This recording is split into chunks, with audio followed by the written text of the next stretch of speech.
हमारे और आपके बीच में ये दरिया और पुल है। या तो इस तरफ आ जाएं या हमें उस तरफ आने दें।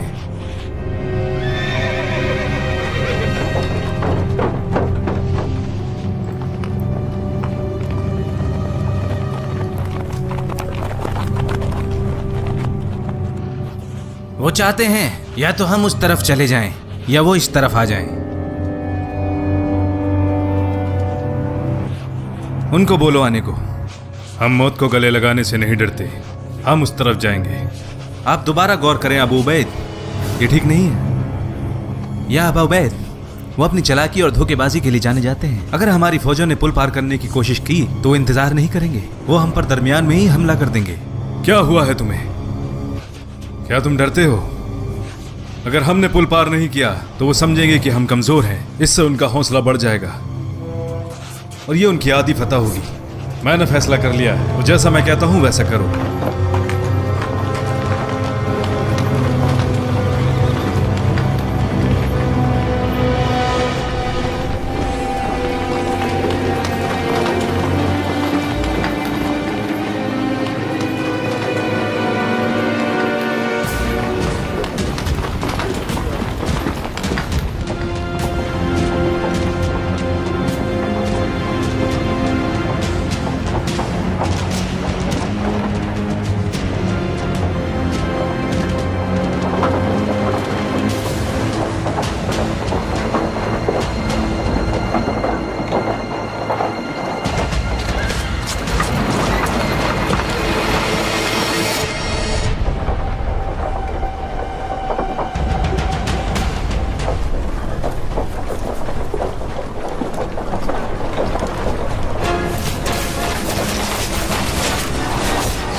ए लोगो, हम तुम्हारी हिफाजत के लिए यहाँ खड़े हैं, तो जल्द से जल्द वापस आने की कोशिश करें।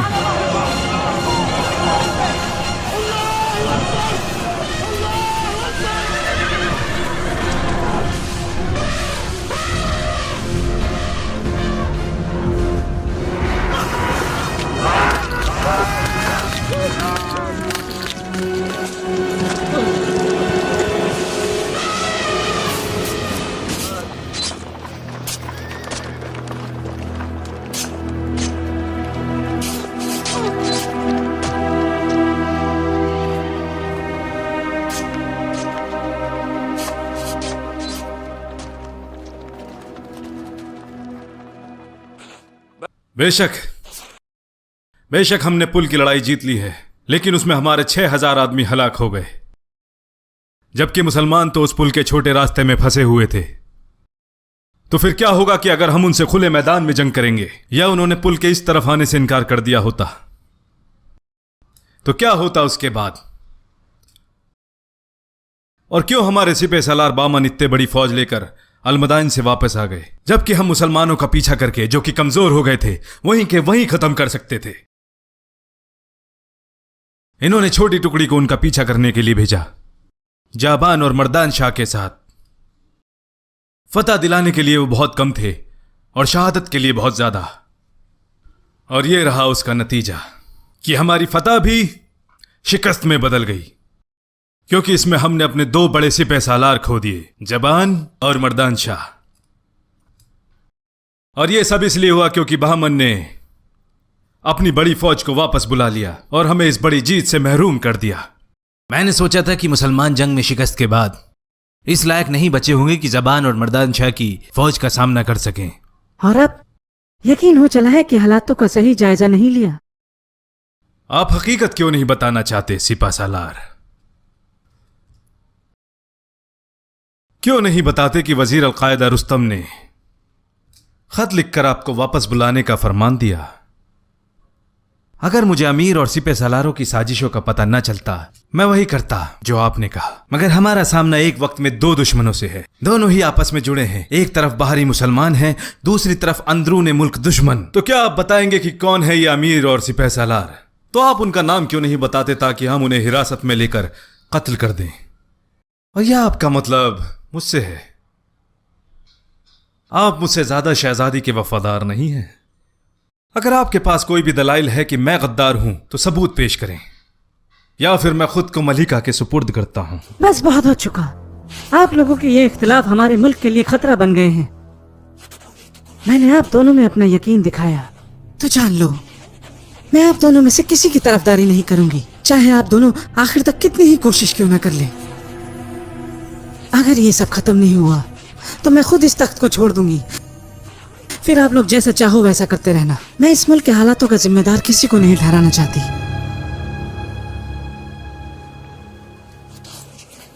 क्या आप मस्जिद जाएंगे ये पहनकर? क्या ये लिबास काफी नहीं मुझे सर्दी और गर्मी से बचाने के लिए? मेरी हैसियत के हिसाब से मेरे 2 लिबास काफी हैं। दूसरे का भी यही हाल। तो आप अपने साहबाओं से कह सकते हैं कि वो आपको तीसरा भी दे दें। ना वल्लाही मैं ये नहीं करूंगा। और आप क्या घर में नमाज कायम नहीं करेंगी? आप जानती हैं मुझे क्या पसंद है।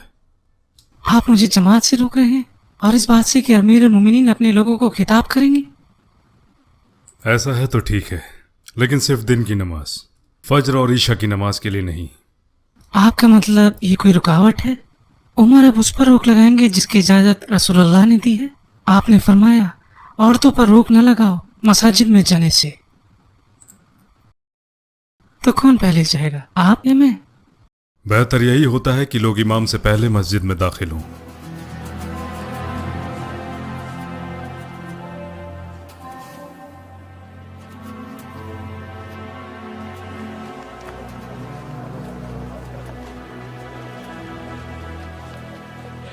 या अमीरुल मोमिनीन, लोग ज्यादा दहेज मांग रहे हैं और हम शादी नहीं कर पा रहे, क्या आप कुछ करेंगे? है लोगों, कुछ लोगों ने मुझसे शिकायत की है कि लोग ज्यादा जहेज मांग रहे हैं। इससे लोगों को शादी करने में दिक्कत पेश आ रही है, खासकर जवान लोगों को। लोगों को इससे ज्यादा नहीं मांगना चाहिए, जो मुझे लगता है 400 दरहम, चाहे उनमें तुम्हारे किसी सरदार की बेटी ही क्यों ना हो। जो कोई भी ज्यादा मांगेगा मैं उससे लेकर बैतुल माल में जमा कर दूंगा। क्या ये क्या कहा? ये आपके हाथ में नहीं है या अमीरुल मोमिनीन। क्यों नहीं? क्योंकि अल्लाह ताला फरमाता है कि आप पहली बीवी के बदले दूसरी बीवी लाना चाहते हो, और जो माल आपने पहली बीवी को दिया है, चाहे उसकी कीमत कितनी ही क्यों ना हो, उससे वापस नहीं ले सकते। तो क्या आप वो माल वापस ले लेंगे ये सोचकर कि उससे नाइंसाफी बढ़ेगी और अजाब आएगा? तो आप भला कैसे धमकी दे सकते हैं कि जो भी ज्यादा माल है वो आप लेकर बैतुल माल में जमा करा देंगे? इस मामले में औरत सही है और यह आदमी गलत। अल्लाह मुझे माफ करे। हर किसी को मामलात की जानकारी है। ऐ लोगो, मैं अपने कहे अल्फाज वापस लेता हूं। जो कोई भी अपनी खुशी से जो कुछ देना चाहता है वो ऐसा कर सकता है, लेकिन जो कोई भी इन नौजवानों की मदद के लिए आगे आएगा अल्लाह भी उनकी ऐसी मदद करेगा इंशाअल्लाह। वो अब्दुल्ला इब्न जैद हैं, इराक में अबू वाइदा के साथी। क्या खबर लाए हो अब्दुल्ला? जो खबर मैं लाया हूं या अमीरुल मोमिनीन, नमाज के बाद बताएंगे इंशाअल्लाह।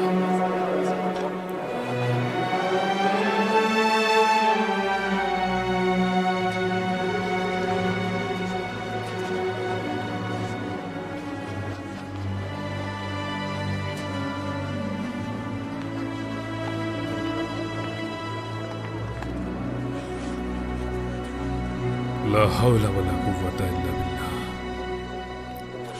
अल्लाह रहम करे अबू उबैद पर। अगर वो अपना मकाम छोड़कर मेरे पास आते ये बताने कि उनकी तादाद रोमियो के मुकाबले कुछ भी नहीं, मैं उनके लिए मदद भेजता और मैं लोगों से कहता कि उनसे जुड़ें। जहां तक अल मुथन्ना की बात है, मैं अल्लाह से दुआ करूंगा कि उन्हें अपनी नेमतों से नवाजे। उन्होंने हर मौके पर खुद को साबित किया है। इससे पता चलता है कि वो आला नसब से हैं और दलील और अमाल में भी अफजल हैं। वो इराक में तब से जद्दोजहद कर रहे हैं जब हमारी फौजें भी वहां ना थीं। उसके बाद वो मातहत लड़े खालिद के और बाद में अबू उबैदा। उन्होंने खुद के लिए कभी क़यादत नहीं मांगी, हालांकि वो फारसियों के साथ सामने से लड़े। वो वल्लाही हम उन्हें रुसवा नहीं करेंगे। जो भी आज उन्होंने मदद की दरख्वास्त की है, हम उन्हें एक के बाद एक फौज भेजेंगे और एक के बाद एक लश्कर, चाहे इसके लिए मुझे खुद ही क्यों न जाना पड़े। सभी लोगों को जिहाद के लिए इकट्ठा करो। वो जहां कहीं भी हैं उन्हें बुलाओ।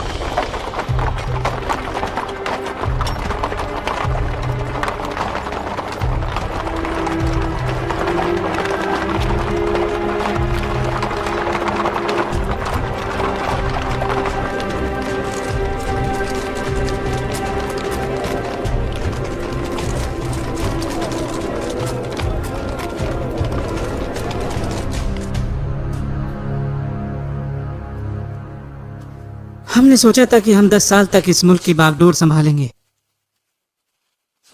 लेकिन फिर हमने खुसरो परवेज के बेटे को ढूंढने की कोशिश की जो कहीं खो गए थे। फिर हमें मालूम हुआ कि बाकी बचे लोगों में से खुसरो परवेज का पोता यज़्दगर्द भी है, शहरयार का बेटा, जिनका कत्ल उनके भाई शरुवे ने किया था। उनकी मां उन्हें लेकर कहीं चली गई और अपने खानदान के पास इस तखर में कहीं छुपा दिया। वो आखिरी चिराग है खुसरो नस्ल के और ससान। मैंने फैसला किया कि मैं 10 साल तक इंतजार नहीं करूंगी। मुझे एहसास हो गया है कि यहाँ के अकायद और यहाँ के लोग तब तक एक साथ जमा ना होंगे जब तक कि एक मजबूत इंसान इनकी क़यादत ना करे। इस तरह ये लोग किसी औरत को मेरी तरह बरगला नहीं पाएंगे। अगर किसरा का तख्त उसको मिल जाता है जिस पर वाकई उसका हक है, तो इन अलकायद को तख्त हथियाने की कोई उम्मीद बाकी न रहेगी और फिर ये अपने कामों को सही अंजाम देंगे। जंग और जंग के अलावा कुछ भी नहीं।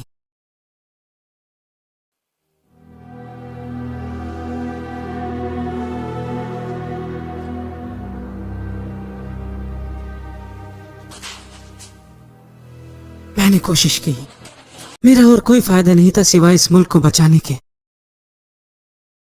और इसकी बादशाहत को। लेकिन और ये भी जितना मुझसे हुआ मैंने किया इस मुल्क की आन बान और शान को बचाने के लिए और इस रियासत को जो हजारों साल पुरानी है कि इस मुल्क का नाम रहती दुनिया तक कायम रहे। यहां से बहुत दूर मुसलमानों की रियायत है। सूखे रेगिस्तान में गरीबी, कच्चे मकान और बुरे हालात हैं। वहां उनका एक बादशाह है जिसे वो खलीफा कहते हैं, जो सारे मसाइल देखता है।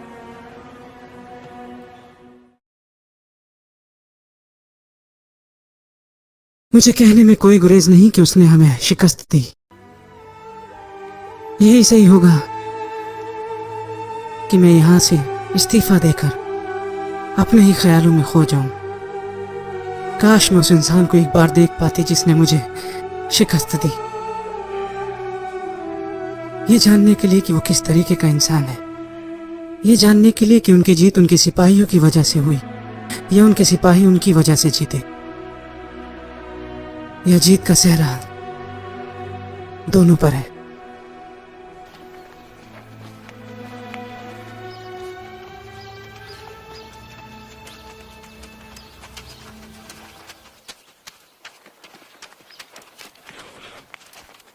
ऐ नौजवान, क्या तुम मुझे अपने साथ ले जाओगी? अमीरुल मोमिनीन, आइए ना अमीरुल मोमिनीन, बैठ जाइए। ना, तुम सवारी करो और मैं पीछे बैठूंगा। लोग आपको पीछे बैठे देखेंगे तो क्या कहेंगे? तुम मुझे आरामदायक जगह पर बिठाना चाहते हो और खुद पीछे बैठना चाहते हो। वही करो जो कहा है।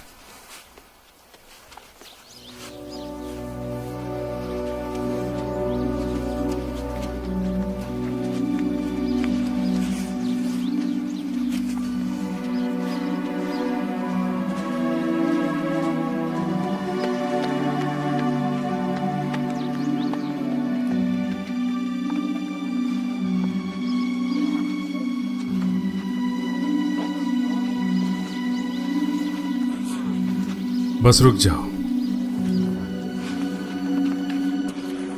तुम जा सकते मैं यहाँ आपका इंतजार करूंगा जब तक आप लौट कर वापस नहीं आ जाते। बारकल्लाह, तुम जा सकते हो।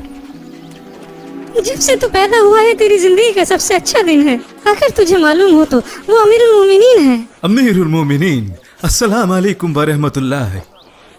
वालेकुम सलाम वरहमतुल्लाह। मैं यहाँ सदके के ऊँट और उनके चारे का जायजा लेने आया था। कैसे हैं ये? जैसा आपने कहा था अमीरुल मोमिनीन, हमने किसी भी ऊँट को यहाँ आने और चरने से नहीं रोका। और लोगों के बीच फर्क तो नहीं किया? नहीं, सभी के ऊँटों को बराबर चारा और पानी दिया जा रहा है। यही ठीक है। ये जगह मुसलमानों को दी गई है, तो क्या ये सदके के ऊँट और लोगों के ऊँटों के लिए काफ़ी है? हाँ, अब तक तो हम उनकी बारी के हिसाब से उनको चारा पानी देते हैं, लेकिन अगर सदके वाले ऊँट और लोगों के ऊँटों की तादाद बढ़ी तो ये जगह कम पड़ेगी।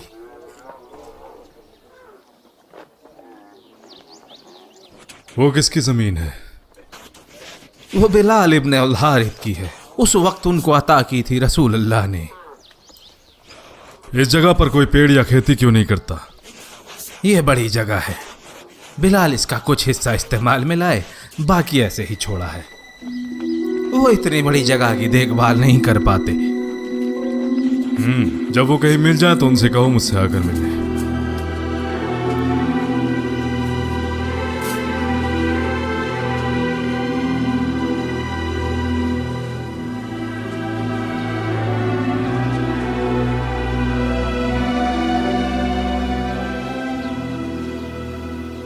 अमीरुल मोमिनीन, या अमीरुल मोमिनीन, वल्लाही या अमीरुल मोमिनीन, ये तो हवा से गिरी है।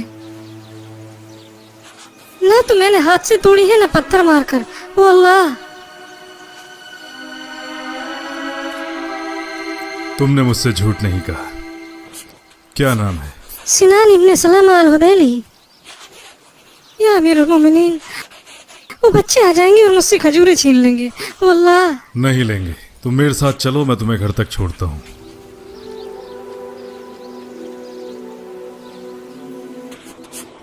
इन खजूरों का तुम क्या करोगे? मैं इनमें से कुछ अपनी अम्मी को दूंगा और कुछ बहन को। बराबर? बराबर, वल्लाही बराबर। तुम्हें नहीं लगता तुम ज्यादा कसमें खा रहे हो? इसीलिए ताकि अल्लाह मुझे किसी बात का जिम्मेदार न ठहराए। ये तुम्हें किसने सिखाया? अम्मी, वो हमेशा मस्जिद में नमाज अदा करती हैं और मुझे कुरान भी सिखाती हैं। वाकई तुम्हारी माँ बहुत साले जिनका इतना फर्माबरदार बेटा है, लेकिन इतनी ज्यादा हलफ ना उठाया करो, ये तुम्हें गुनाह की तरफ ले जाएगी। मैं ख्याल रखूंगा अमीर अल मोमिनीन। क्या तुम मुझसे वादा करते हो? हाँ वादा वल्लाह। मैं भूल गया वल्लाह।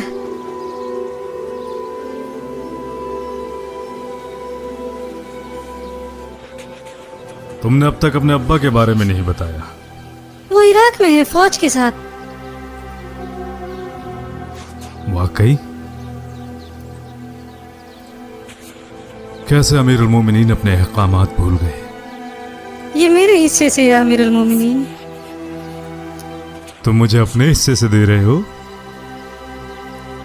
ठीक है, एक ही लूंगा। अल्लाह उस घर में बरकत करे जिस घर में इंसान जिहाद पर है और इतनी सालिहा बीवी है और इतना मुबारक बेटा है, इंशाअल्लाह।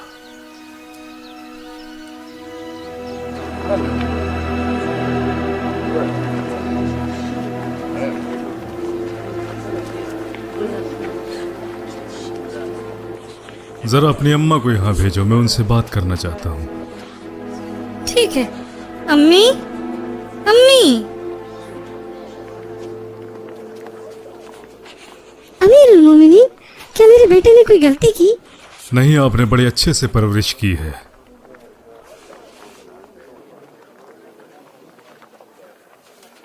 मुझे पता चला कि आपके खाविंद यहाँ नहीं है, तो आप मुझे बताएं, किसी चीज की जरूरत तो नहीं?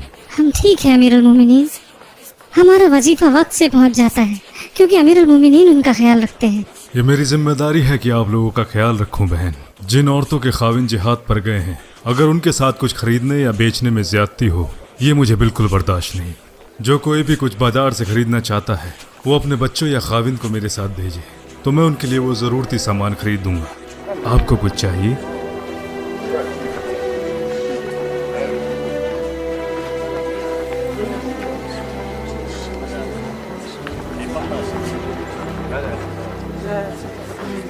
अस्सलामु अला अमीर अल मोमिनीन। वालेकुम अस्सलाम व रहमतुल्लाह। क्या हाल है लोगों का बाजार में? कौन हिमाकत करेगा धोखा करने की? कौन हिमाकत करेगा धोखा करने की? जिसकी निगहबानी शिफा बिनत अब्दुल्ला करती है और अमीर उल मोमिनीन उमर इब्न अल खत्ताब है। मैं आपके साथ बहुत सारे बच्चे देख रही हूँ जिनके वालिद हमेशा की तरह इनसे दूर हैं। अमीर उल मोमिनीन, तो क्यों ना हम ऐसा करें कि इनके कामों को आपस में बांट लें। कुछ बच्चों को आप अपने साथ ले जाएं और कुछ बच्चों को मैं। इस तरह खरीदारी का काम भी जल्दी हो जाएगा और आपका वक्त भी खराब नहीं होगा। जो कोई भी शिफा के साथ जाना चाहता है वो जाए। क्या हुआ, मेरे साथ नहीं जाओगे? मैं तो खुद बाजार की निगहबान हूँ। अभी सारे बच्चे आपके हवाले हैं, मेरे साथ कोई नहीं जाना चाहता, जैसा लोग हमेशा कहते हैं। अच्छे हैं अमीर उल मोमिनीन। बल्कि आपको कहना चाहिए कितने सख्त हैं ये। ये आपका अपना नजरिया है, मैं इसमें यकीन नहीं रखती।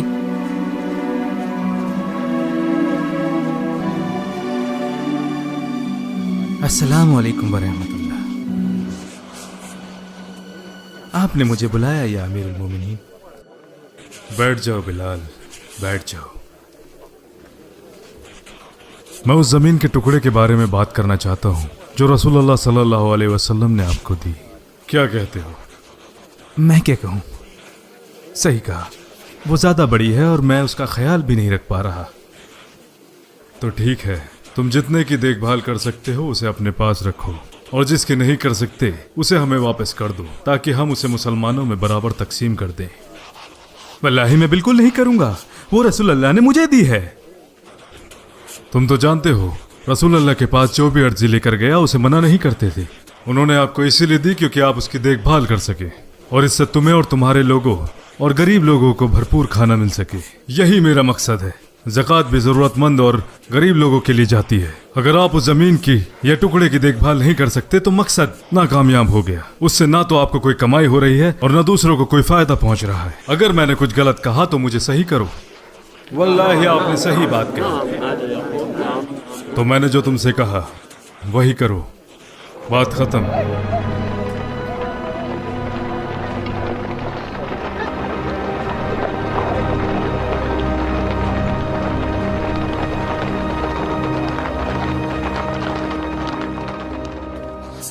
क्या आपको आज भी लगता है कि इतने महीनों बाद बादशाह रूम हमारे लिए मदद भेजेंगे ताकि ये घेरा तोड़ा जा सके? घरों और बाजारों से खाने पीने का सामान लगभग गायब हो चुका है। भला वो लोग हमारी परवाह क्यों करेंगे? उन्होंने तो पहले ही अपनी तिजोरियां भर रखी हैं ताकि बाद में उन्हें कोई परेशानी पेश ना आए। भला कब तक ये घेराबंदी खत्म होगी? तो क्या हम मुसलमानों का इंतजार करें कि वो जबरदस्ती अंदर घुस आए और तब वो हमें वो हकूक हासिल होंगे जो एक सिपाही के होते हैं?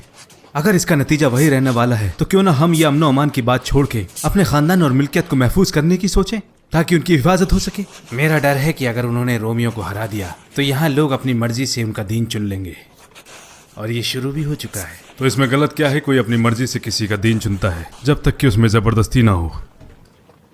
अगर हम मुसलमानों के खिलाफ रोमियो का साथ देते हैं और रोमियो की नाइंसाफी को मुसलमानों के इंसाफ पर तरजीह देते हैं क्योंकि हम चाहते हैं कि लोग अपना दीन अपनी मर्जी से ना चुने, तब हम भी उस मजबूरी का शिकार होंगे। और तुमने क्या चुना है?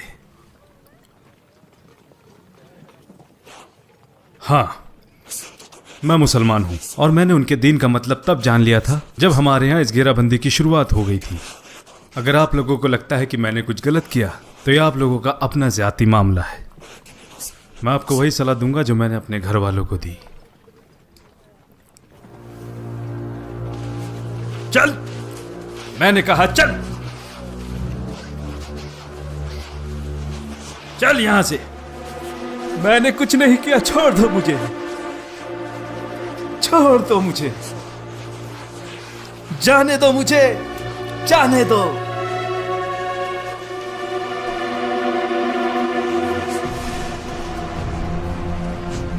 जाने दो मुझे, जाने दो।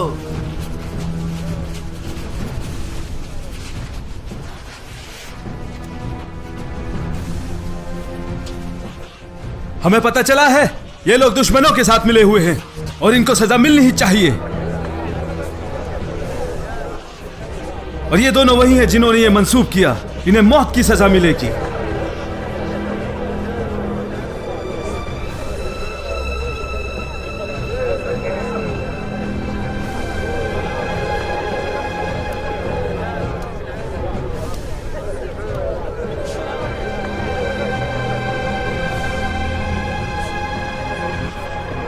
रोको इन्हें, रोको, ये तो हमारे लोग हैं।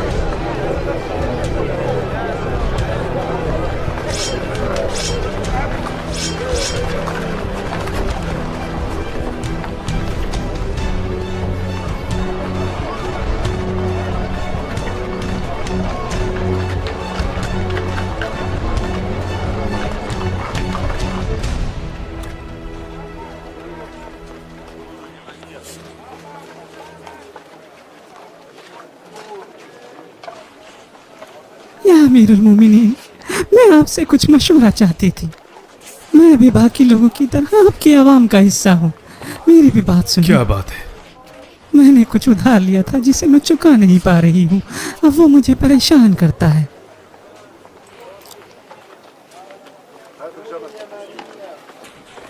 कितना लिया आपने? 100 दरहम अपनी बेटी की शादी कराने के लिए।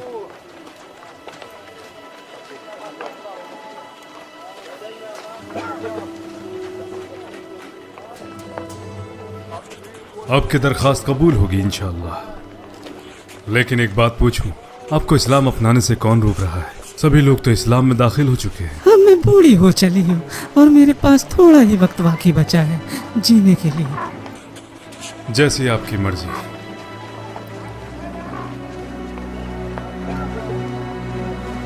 ला हौला वला कुव्वता इल्ला बिल्लाह, ला हौला वला कुव्वता इल्ला बिल्लाह, अस्तगफिरुल्लाह, अस्तगफिरुल्लाह। ये तुमने क्या किया उमर? किस बात की माफी मांग रहे हैं अमीरुल मोमिनीन? उस बूढ़ी ईसाई औरत से, उसे मुझसे कुछ काम था जो उसकी जरूरत थी, मैंने पूरी की। लेकिन फिर मैंने उसे इस्लाम अपनाने को कहा। लेकिन आपने उससे जबरदस्ती तो नहीं की क्या? मुझे डर है कहीं वो ना समझ बैठे कि मैंने उसकी मजबूरी का फायदा उठाया। यह आपकी नीयत के ऊपर है अमीरुल मोमिनीन। आपके अमाल आपकी नीयत से मुतासिर है। अल्लाह तू जानता है जो कुछ भी मैंने किया उस पर मेरी नीयत साफ थी। लेकिन फिर भी मुझे लगता है मैंने कुछ गलत किया। अल्लाह मुझे माफ करे।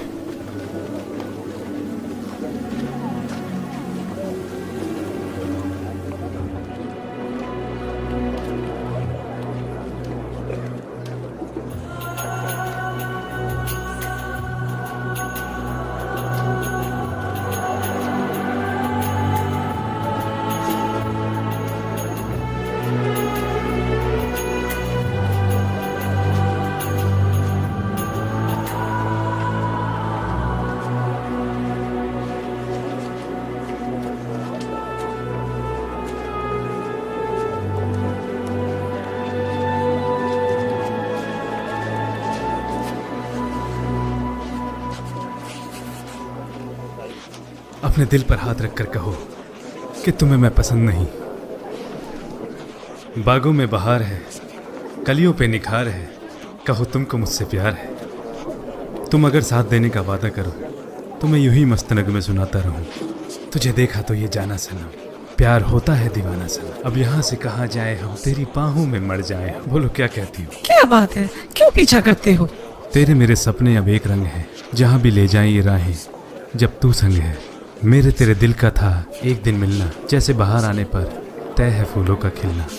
ऐसे न मुझे तुम देखो, सीने से लगा लूंगा, तुमको मैं चुरा लूंगा, तुमसे दिल में छुपा लूंगा। सच बताओ, क्या तुम्हारे दिल में मेरे लिए कोई जगह नहीं? मुझे लगता है तुम तब तक नहीं रुकोगी जब तक तुम पर मुसीबत ना आ जाए। मुसीबत? भला मेरे ऊपर कौन मुसीबत लाएगा? तुम तो लाओ ना। वो दोनों।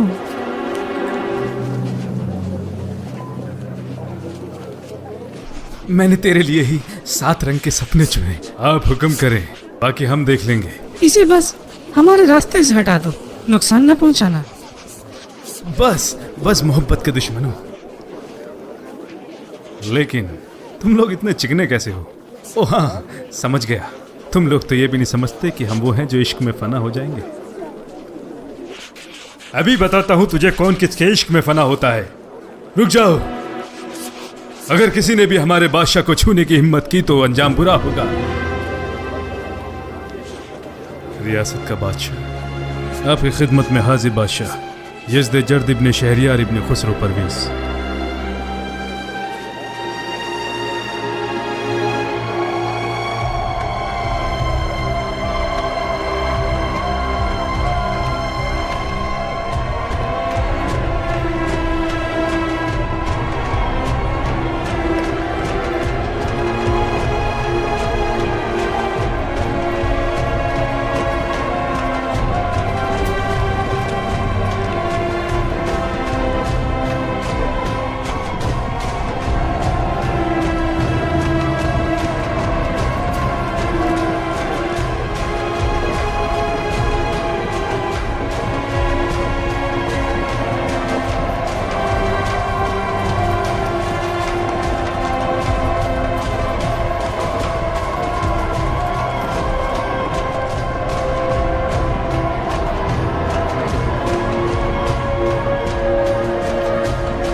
क्या तुम ये देख रहे हो? लगता है कोई मुसाफिर हैं जो यहाँ ठहरे हुए हैं। चलो चलकर देखते हैं, अगर कोई जरूरत हो तो।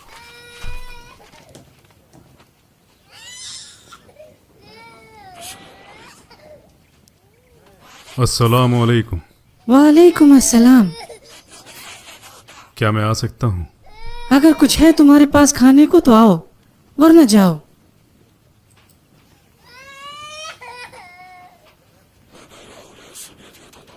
ये बच्चा क्यों रोए जा रहा है? भूख से। तो इस बर्तन में आप क्या पका रही हैं? इसमें पानी है जिसे मैं घुमा रही हूँ। वल्लाही मेरे और उमर के बीच अल्लाह ही फैसला करेगा। क्या कह रही हो? अल्लाह रहम करे। उमर को इस बारे में कैसे पता? उसने हमारी जिम्मेदारी ली है और हमसे बेखबर है। मदद जल्दी आएगी खातून। यही रुके जब तक कि मैं आपके लिए कुछ लेकर नहीं आता।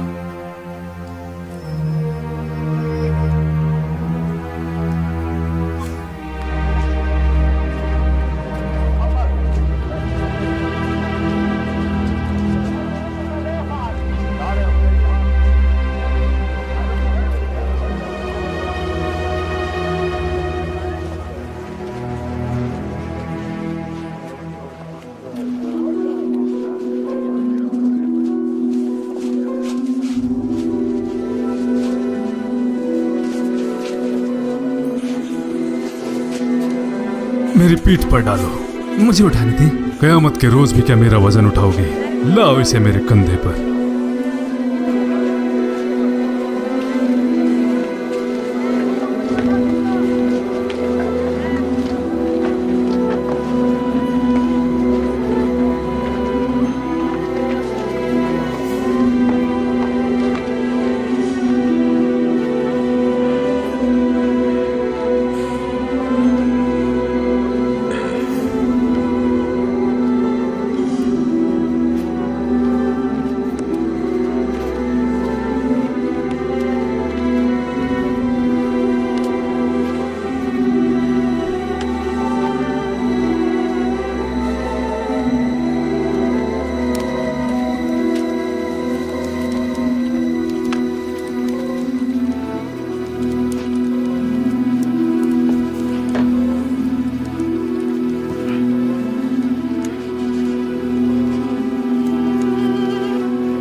इस आटे को बर्तन में डालो और चलाओ। ऐसे नहीं, थोड़ा थोड़ा करके मैं चलाता हूं, ताकि इससे गाढ़ा घोल तैयार हो जाए और इससे छोटे और बड़े गुच्छे न बन जाएं।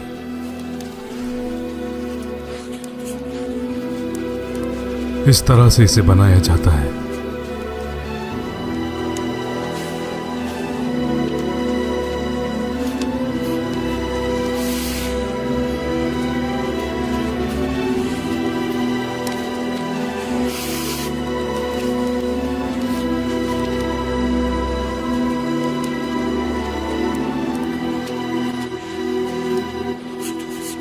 जाओ उन्हें खिला दो।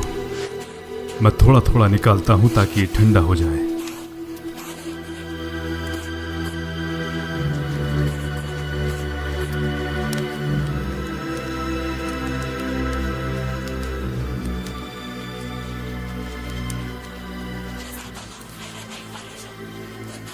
अल्लाह आपको खैर दे नेक इंसान।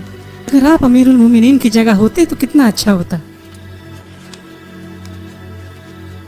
सही कहा तुमने। कल तुम अमीरुल मोमिनीन से आकर मिलना, मैं तुम्हें वहीं मिलूंगा। वो जरूर तुम्हारी मदद करेंगे इंशाअल्लाह।